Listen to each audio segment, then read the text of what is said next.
আসসালামু আলাইকুম। কেমন আছেন সবাই? আশা করি সবাই অনেক অনেক ভালো আছেন। আলহামদুলিল্লাহ আমি আপনাদের দোয়া এবং ভালোবাসা অনেক অনেক ভালো আছি। আজকে নতুন আরেকটি ভিডিও নিয়ে আসলাম। আজকের ভিডিওটা হচ্ছে আপনার বৃষ্টি নিয়ে। গত দুদিন আগে কিন্তু আমাদের এলাকায় প্রচুর বৃষ্টি হয়েছিল। সেই বৃষ্টির ভিডিওটা আপনি দেখাবো। বৃষ্টি পছন্দ করে না এমন মানুষ খুবই কম রয়েছে পৃথিবীতে। দেখেন ছোটো ছোটো বাচ্চাগুলো বৃষ্টিতে কি ছোটোবেলা স্মৃতি মনে পড়ে গেছে না? ছোটোবেলায় যখন বৃষ্টি হতো তখন কিন্তু আমরা ধুম করে ঘর থেকে বেরিয়ে বৃষ্টিতে চলে যেতাম। মানে অন্যরকম একটা ফিলিংস ছিল তখন। বাংলাদেশের এমন কোনো মানুষ নাই যে সে বৃষ্টি পছন্দ করে না। এমনিতে কিন্তু আমাদের প্রচুর গরম, তার মধ্যে বৃষ্টি, দুটো মিলিয়ে একটা অসাধারণ একটা পরিবেশ তৈরি করেছিল। বলে রাখা ভালো, আমার একটা বন্ধু জাপানে থাকে, সে জাপান থেকে ছুটিতে আসছে, এসে আমাকে কল দিল। তো তার সাথে দেখা করার জন্য আমি শিবপুর যাচ্ছি। তো ভাবলাম শুধু ভিডিওতে কি প্রকৃতির দেখাবো, নিজেকে দেখাবো না, তাই নিজের মুখটা একটু দেখে নিই। অটোর মধ্যে বসে আছি, বৃষ্টি পড়ছে, রিমঝুম বৃষ্টি পড়ছে, শীতল হাওয়া, সব কিছু মিলিয়ে অসাধারণ।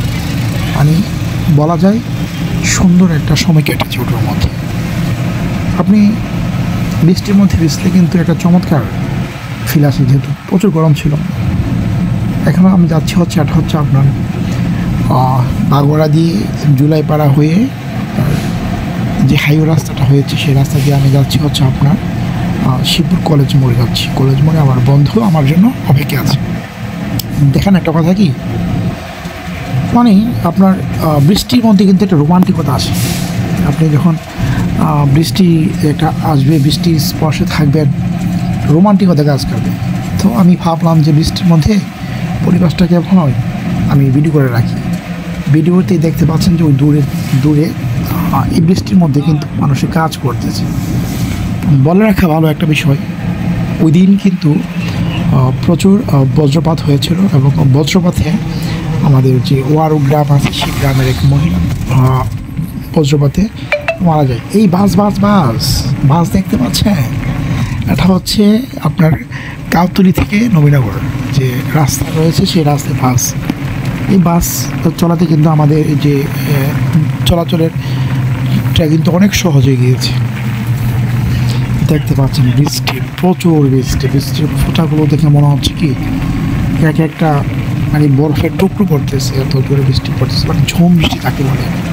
খুব ইচ্ছে ছিল বৃষ্টিতে ভেজার, কিন্তু যাচ্ছি এক জায়গায় একজন বন্ধুর সাথে দেখা করতে, সেখানে তো দেখা গেল বৃষ্টিতে ভেজে যাবার। ওই দিকগুলো দেখতে পাচ্ছেন, এটা হচ্ছে একটা রেস্টুরেন্ট। তো যাই হোক, বৃষ্টিতে কিন্তু গ্রামের পরিবেশ কিন্তু চমৎকার থাকে, এটা আর বলার অপেক্ষা রাখে না। সবাই ভালো থাকবেন। দেখেন আমি অনেক ধরনের ভিডিও বানাই, তো ভিডিওতে অনেক ভুলভ্রান্তি হয়, ভিডিওর কোয়ালিটি সুন্দর না, ভয়েসগুলো সুন্দর হয় না। আপনারা অনেকে আমাকে ভালো পরামর্শ দিন। আপনাদের পরামর্শের জন্য আপনাদেরকে অনেক অনেক ধন্যবাদ। সবসময় আমাকে ভালো পরামর্শ দিয়ে পাশে থাকবেন, এবং আমার ভিডিও যদি ভালো লাগে তাহলে অবশ্যই লাইক কমেন্ট শেয়ার করতে ভুলবেন না। আর সবাই একটা কথা বলে রাখি, সবাই বৃষ্টিতে বাইরে হবেন না, কারণ বৃষ্টির সাথে কিন্তু বৃষ্টি হলে কিন্তু বজ্রপাত হয়, আর বজ্রপাতে কিন্তু অনেক মানুষ মারা যাচ্ছে। সবাই ভালো থাকবেন, সাবধানে থাকবেন, নিরাপদ থাকবেন। আল্লাহ হাফিজ। আসসালামু আলাইকুম ওয়া রাহমাতুল্লাহি ওয়া বারাকাতুহু।